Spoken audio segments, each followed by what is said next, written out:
The competition itself is a full trial, so essentially you have your opening statements from both sides, there's a pretrial argument, you have witnesses from both sides who are directed and crossed.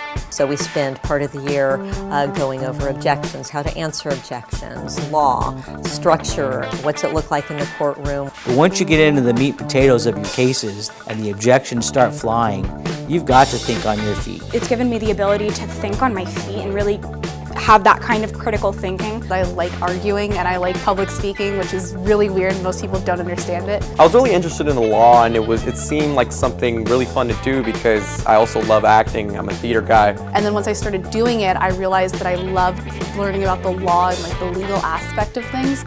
We learned from Fabian Moreno that Casey Davidson was at the rally from 9:50 a.m. to 10:05 a.m. You develop this sort of confidence when you speak, and it's helped me speak a lot easier and a lot comfortably with a lot more people. Just learning something that I had no prior knowledge of was interesting to me. I got to experience what it's like to be in an actual courthouse since I've never experienced that before. That's when I started to learn how a trial worked, what the attorneys had to do, and what they did, pretty much the opening, the closing. I learned a lot from mock trial. When we go into the courtroom, we're very much more like game time. Objection, Your Honor, non-responsive. The question calls for a yes or no. You can call me crazy, but I thought I saw Davidson in that car. We have set a bar that everybody has risen to. I'm not happy just competing. I'm going to find a way to bump that up a notch. Blood drops found on Mr. Davidson's clothing and walking stick are likely to have come from Mr. Thompson's nosebleed. You kind of look into the logistics of everything, like how the blood splatters could have gotten the shirt. We have this long lineage of coaches who've been working for so long together that we really have a system that works well.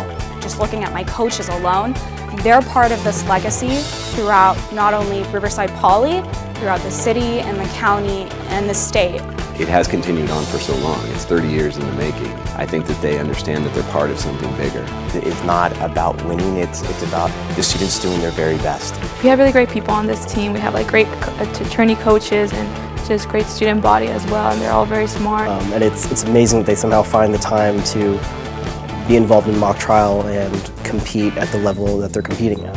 And I'm actually really excited because we never extended this far, but at the same time I feel the pressure. It's also definitely a lot of pressure because when you start winning, you have the reputation that Poly has, people start expecting you to win. It really drives me that I need to work just as much and even greater so that one day people will be just as inspired by that.